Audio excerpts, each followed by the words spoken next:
Hello বন্ধুরা, আজকে ভিডিওতে যাকে নিয়ে কথা বলবো তিনি ইতিহাসের সবচেয়ে ভয়ঙ্কর শাসক, ভয়ঙ্কর যোদ্ধা, ইতিহাসের সবচেয়ে বড় সাম্রাজ্যের অধিকারী। তার নেতৃত্বে 4 কোটি মানুষের রক্তে রাঙানো এক নাম চেঙ্গিস খান, যার নাম শুনলে শত্রুরাও ভয়ে কাঁপতে শুরু করত। কি ছিল তার উত্থানের গল্প?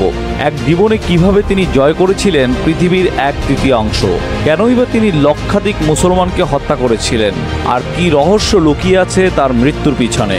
বন্ধুরা, স্টোরি বক্সের আজকের ভিডিওতে চেঙ্গিস খানের এ সকল অজানা প্রশ্নের উত্তর সহ তার মঙ্গল সাম্রাজ্যের সকল রহস্যময় ইতিহাস তুলে ধরার চেষ্টা করব। 1162 সালে মঙ্গোলিয়ার প্রখর মরুভূমিতে জন্মগ্রহণ করেন তেমুজিন নামের এক শিশু।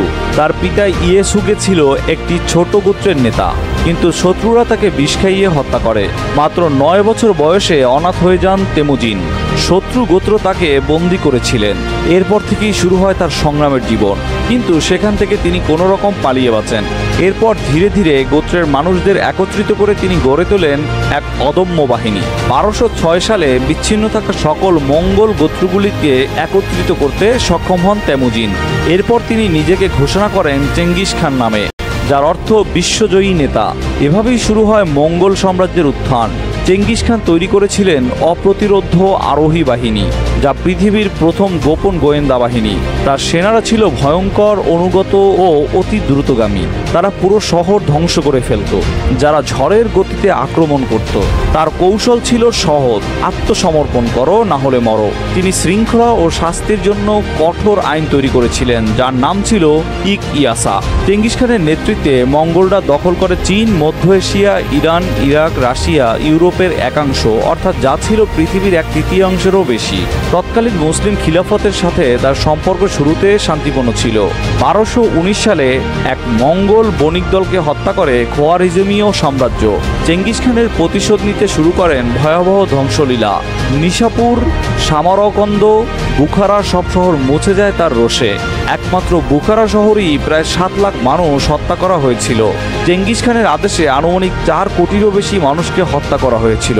তাকে বলা হয় ইতিহাসের সবচেয়ে বড় গণহত্যাকারী। তিনি বাগদাদ ধ্বংস করে পুরো ইরাকের সভ্যতা পিছিয়ে দিয়েছিলেন।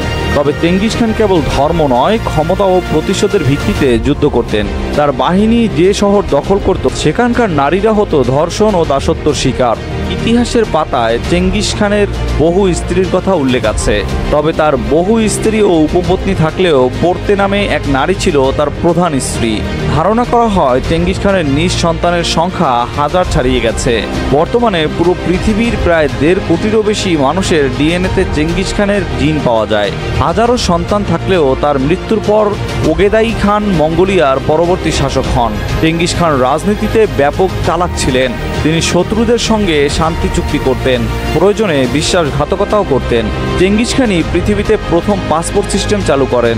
1227 সালে চেঙ্গিস খান রহস্যজনকভাবে মারা যান, কিন্তু কিভাবে তিনি মারা যান তা আজও অজানা।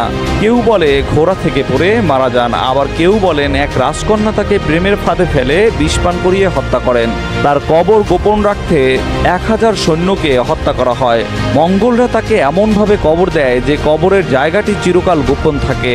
বহু খোঁজাখুঁজির পরেও তার কবর কোথায় তা এখনও জানা যায়নি।